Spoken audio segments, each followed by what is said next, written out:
اعوذ باللہ من الشیطان الرجیم بسم اللہ الرحمن الرحیم لا جناح علیکم ان طلقتم النساء ما لم تمسوهن او تفرضوا لهن فریضة ومتعوهن على الموسع قدره وعلى المقتر قدره متاعا بالمعروف حقا على المحسنين۔ سورہ بقرہ سورہ نمبر 2 آیت نمبر 236۔ تمہارے اوپر کوئی گناہ اور کوئی دوش نہیں اگر تم ان عورتوں کو طلاق دے دو جن کو تم نے چھوا نہیں ہے، یا ان کے لیے کوئی مہر فکس نہیں کیا ہے، متعین نہیں کیا ہے، مگر ان کو کچھ نہ کچھ دو۔ مالدار اور پیسے والا اپنی حیثیت اور چھمتا کے مطابق دے، اور غریب آدمی اپنے حیثیت اور چھمتا کے مطابق دے۔ بھلے طریقے سے اس کو کچھ نہ کچھ دیا جائے، یہ نیک لوگوں پر حق ہے اللہ کی طرف سے۔ There is no blame upon you if you divorce women you have not touched them or specified for them an obligation, but give them a gift of compensation, a wealthy according to his capability and a poor according to his capability, a provision according to what is acceptable, a duty upon the doers of good۔ اس آیت میں طلاق کا ایک اور situation بیان کیا گیا۔ وہ سچویشن یہ ہے کہ شادی تو ہو گئی، نکاح تو ہو گیا، لیکن لڑکا لڑکی ملے نہیں۔ اب اسی بیچ میں کوئی بات ہو گئی، فار ایگزامپل لڑکی کے بارے میں معلوم ہو گیا کہ خدا نخواستہ اس کو کوئی بیماری ہے، فار ایگزامپل،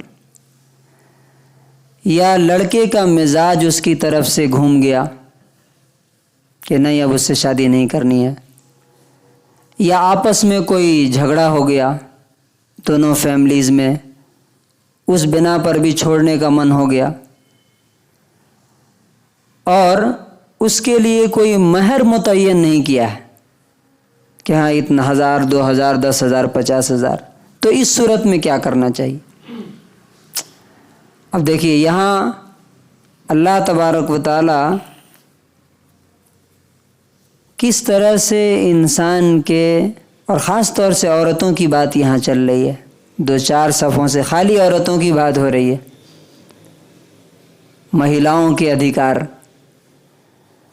تو اگرچہ انصاف کا تقاضا دیکھا جائے تب تو کوئی مہر ہی نہیں، کوئی پیسہ نہیں دینا ہے، چونکہ دونوں کی ملاقات ہی نہیں ہوئی، نہ دونوں ایک دوسرے سے ملے، لیکن اس کے باوجود بھی اللہ تبارک و تعالیٰ کہہ رہا ہے چونکہ اس عورت کا، اس مہیلا کا نام تم سے جڑ گیا، اب تم پھر اس کو الگ کر رہے ہو تو اس کو تکلیف تو ہوگی، اس کو بہرحال ایک طرح کا احساس تو ہوگا کہ میری شادی ہونے کے بعد مجھے چھوڑ دیا گیا۔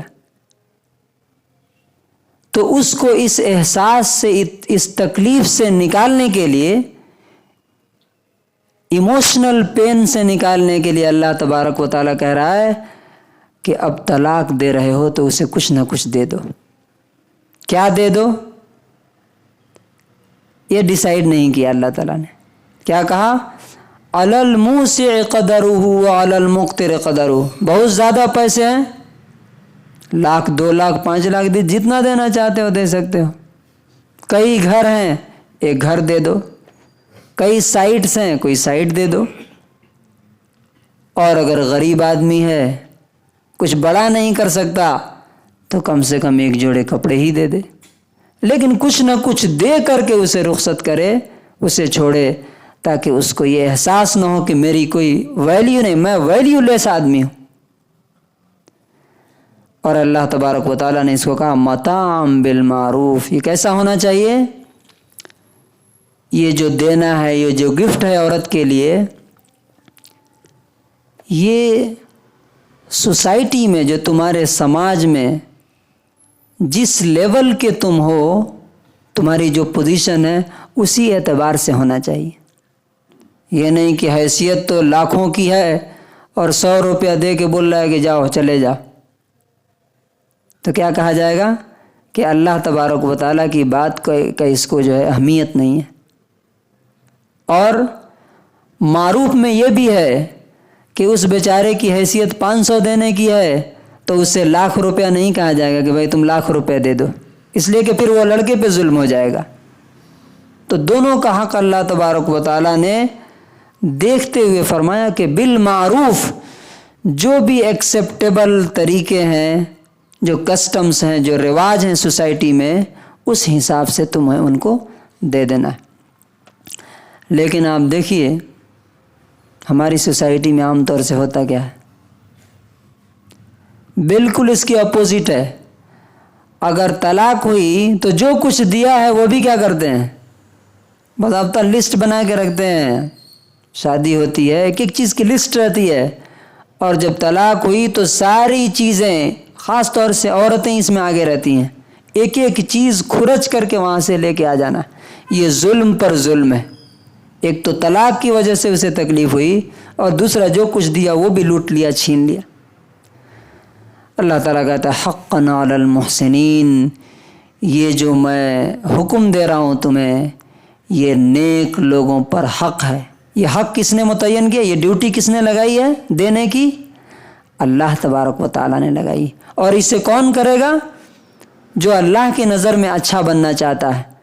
ہاں، اگر تم دنیا کی نظر میں اچھے بننا چاہتے ہو، اللہ کی نظر میں نہیں، تو تم اس حکم کو اگنور کر سکتے ہو. لیکن اگر واقعی اللہ کے نظر میں، اب سوال یہ ہے کہ کیا لڑکا اگر ایک بار بولے کہ ہاں نہیں مجھے اب پسند نہیں ہے، میں چھوڑ رہا ہوں اسے، تو اسے فوراً یس بول دینا چاہیے؟ نہیں، ایسا بھی نہیں. کوئی یہ کھیل نہیں ہے شادی اور طلاق اور نکاح. اس کو سمجھانا ہے، اس کو کنونس کرنا ہے کہ نہیں بھائی اس کے ساتھ گزارا کرو. لیکن اگر وہ بضد ہو جائے تو اس کو زبردستی نہیں رہے، اس لیے کہ اگر اب زبردستی رکھیں گے تو ہو سکتا ہے کہ وہ بیوی کو تو رکھ لے، لیکن نظر اور دل اس کا کہیں رہے، تو اس سے برائی کا، گناہ کا ایک اور دروازہ کھل جائے گا، اور پھر ظلم ہوگا اس عورت پہ. یہ اگنور کر دی جائے گی گھر میں رہتے ہوئے، جیسے بہت سی جگہوں پر دیکھنے کو ملا ہے. تو اللہ تبارک و تعالیٰ کا ہر حکم ہزاروں وزڈم اور حکمت سے بھرا ہوا ہے. اللہ تعالیٰ ہمیں اس قرآن کے مطابق اپنی زندگی گزارنے کی توفیق نصیب فرمائے.